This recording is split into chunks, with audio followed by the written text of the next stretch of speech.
got to up the ante here. They've got to really bring it in. Is it going to go the full distance? Will it go 3 minutes this time? That's what I'm thinking. Because after the last one, just over a minute, just over a minute, a minute 20 or whatever that was, and then we had the Royal Rumble, which a similar situation, really small amount of time. And I'm just thinking now, what are you going to offer us at WrestleMania? I'm thinking, is it supposed to now be the time when Brock gets a one-up on Goldberg, and even then he'll still be 2 down to Goldberg? Just makes no sense. Yeah. Do you think they go with a stipulation as well, Matt? Do you think that they have a steel cage or no DQ, that kind of thing, to make it different to what we had at WrestleMania 20, or do you think that they're just going to continue to just have what essentially will just be another singles match, possibly very short and sweet? I don't know, really. I don't know where they go with this, because the last time they fought, and it was a really, there was nothing to it. I mean, even though it was contested under normal rules, they didn't really make any mention of it or anything, because it was just over so quick. Yeah. I don't know whether they need weapons or anything, because people still haven't seen a proper one-on-one match with them since WrestleMania 20, because even though they barely touched. So I don't know, I don't really think they need any stipulations, but it's just a match that really has got no anticipation from me. I don't really look forward to this at all. I just feel like it will be the match that they're assuming it's going to draw some hype, and that now they know there are Goldberg fans out there. They're getting the chance for Goldberg and everything. But I just feel like Brock's been a little bit hard done by during this feud.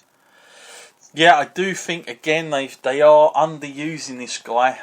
I definitely felt it last year against Dean Ambrose, but this just seems like we're giving Brock something to get him stuck into, whilst we sort of try and groom the next stars to who could potentially be going up against him. But that's just how it comes across to me. I do think there was a little bit more potential to do with Brock. And I will throw that name out there. Samoa Joe would have been an ideal candidate, even coming in at this stage. It still would have made a lot of attention, I believe, to have that match booked.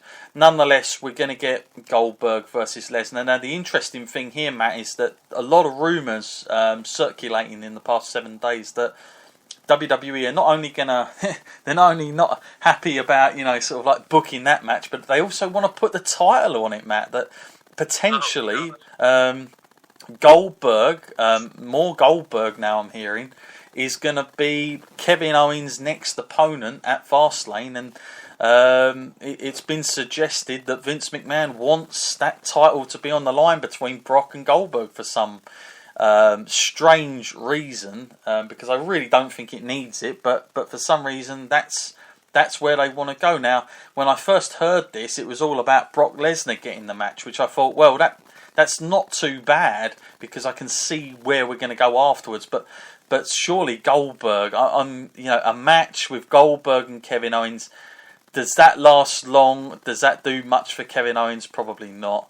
And to lose it just a month before WrestleMania would be a bit of a choker. What do you think to that, Matt? And do you think that is? Have you heard anything to that? And do you think that's the way they could go?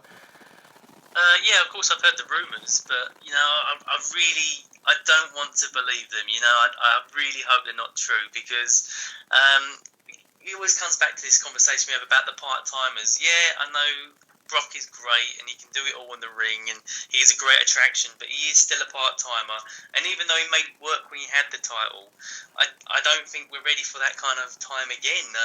And because especially going against Goldberg, people might think he's actually in with a chance.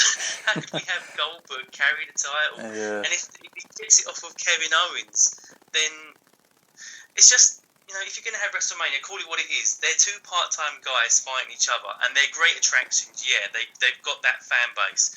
But if you're going to take the title off Kevin Owens, doing damage to his character when he needs the actual title to actually save some sort of face after the way they've booked him this year, it's been pretty terrible. He needs that title for some sort of credibility. And I know they might go a different angle and they might have him fight Chris Jericho or something like that. But that title right now is one of the things, that the small amount of things that he has going for him. Yeah, totally agree with you. It's going to be interesting to see where WWE make their moves. It's almost like a huge chessboard, and they're positioning every single thing into place where it needs to lead to WrestleMania. And of course, a few of those pawns now have been taken out, and sort of you got to change around some of the moves because of the injury to Seth Rollins. But you can see where everything's kind of heading, some good, some bad. Now the other issue on SmackDown here, Matt, is that again, even stronger rumours, Matt, that it's clearly a lot of fans are, shall we say, not expecting Randy Orton versus John Cena at WrestleMania. And here's the interesting thing with me, Matt, and I don't know whether you picked up on this either, but at the Royal Rumble, all they ever keep throwing out is it's a spot in the main event. It's a spot in the main event. You don't really hear, it's a chance to challenge for a title or anything like that. All they keep kind of coming out with is you're in the main event.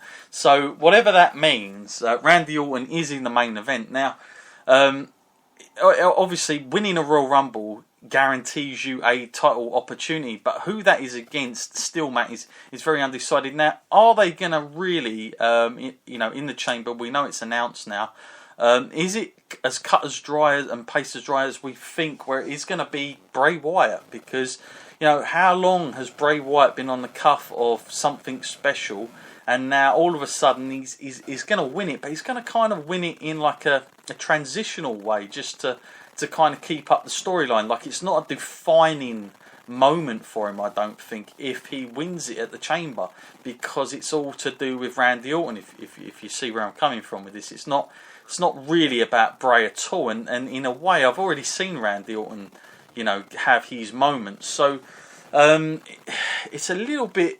I don't know. I don't know if I've actually thinking about it. Would I rather see Orton and Cena, or are we going to go with a very sort of very story-driven Bray Wyatt versus Randy? Which, I got to be honest with you, I'm not even crazy about that match. What do you think about it, Matt?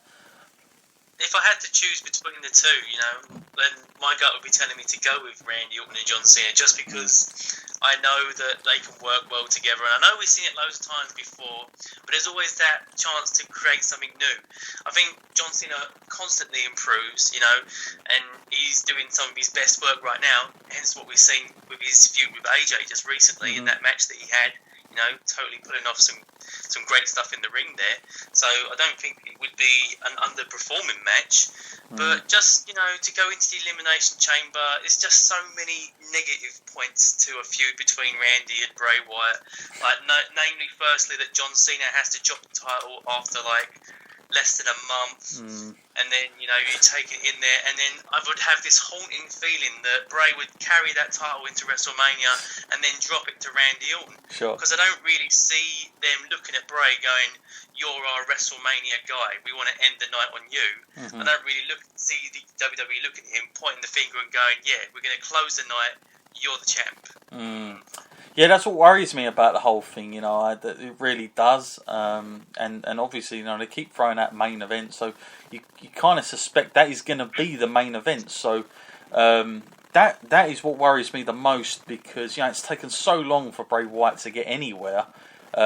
All of a sudden now he's going to get the belt, but you kind of feel like they're only doing it because of the whole Randy Orton situation. So it's a little bit of a dilemma for me. It kind of comes back to maybe they didn't really need the title between these two guys to pull this match off. But nonetheless, that's where they're going to go. Now, a few other names coming out that people are interested in as well, Matt, who potentially could be good matchups. Now, Matt, if we was to actually say John Cena drops the title in the Chamber, do you see? I mean, what does John Cena do? Do you think he goes up against, has another match with AJ, or where does he go from there? Do you think? Well, that's another tough one to call there, isn't it? I mean, when you think about WrestleMania and how close we are, we should have a really clear idea of where these people are going. But putting the title on John Cena now makes things a whole lot more confusing. I'm just got to hope that he doesn't drop the title. But if he does, then we've seen AJ and John Cena so many times. I can't imagine them going with that angle again. I think I'd want to see something new. But a lot of the slots are taken. If we were going to put John Cena against someone unexpected like Dean Ambrose, he's got the Intercontinental title. That makes it a lot more complicated. But then maybe that would make sense. Maybe after all the good work John Cena did with the US title, maybe the Intercontinental title would be another good fit for him. I don't know. Maybe give that a go. Yeah, it's there are lots of options. Again, they could always revert back to having AJ going as the champion. And just have had that moment for John Cena to get his 16th time in the big crowd, and yet maybe the plan was always to have AJ come back and win it, and then stroll into WrestleMania up against Randy Orton. But again, that would be interesting. But again, it would leave John Cena sort of out, and obviously Bray Wyatt well out of the picture if that happened. Interesting times ahead on SmackDown as well, trying to position their guys. Matt, do you think our favourite friend Roman Reigns of the show, is it a defined moment that it'll probably looking at Braun and then straight on to the Undertaker? Do you think that's definitely down on paper? It's looking that way, isn't it? I mean, I don't know whose idea this was, but, after what we saw at the Royal Rumble, it kind of looks like that. And it's a little bit damaging to both Braun and Undertaker. Whichever route he goes. I'm assuming Undertaker gets the WrestleMania spot, but, unless they're going to do what you said before, and they're going to use this as the perfect opportunity to turn Roman heel, this could just be another one of those instances where everything they do with Roman backfires incredibly badly. That's the thing. I mean, it would all work perfect if they did that, and he was the guy that, maybe he's the guy that finishes him at WrestleMania. Who knows? And that gets a whole bag of heat on Roman, but. I've said this so many times, and yet they've been so defiant about having this guy magically, mysteriously, out of nowhere. He's going to be loved and adored by everybody, or they're not hearing what I'm hearing. I don't know, but we've been waiting for that for a long time. So lots of things definitely happening. I mean, I guess it's not a bad thing, Matt, that we're sort of speculating so much, because it means there's so many different avenues left to take.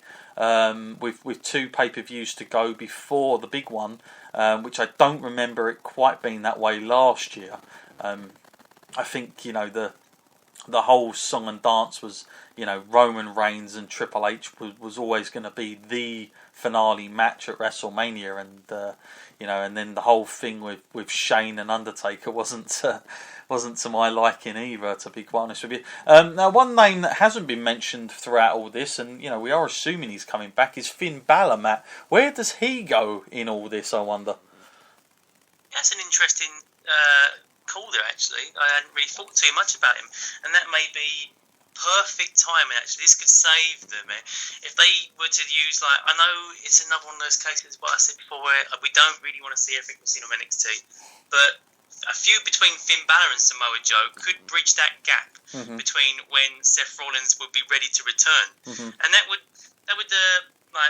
put a plaster over it nicely. And then once that Seth is ready to go again, then they could set up Balor with something new and something, getting back on the title run. Because I guess they can't just insert him into the title picture already.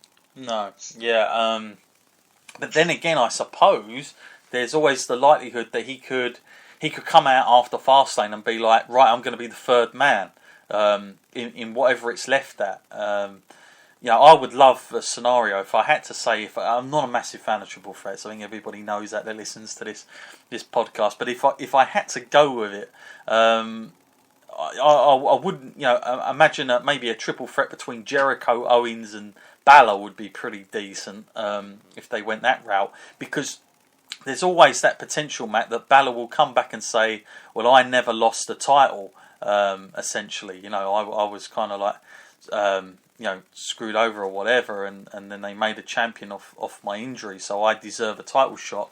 They could always go with that. I'm not saying they will, but they've got that. They can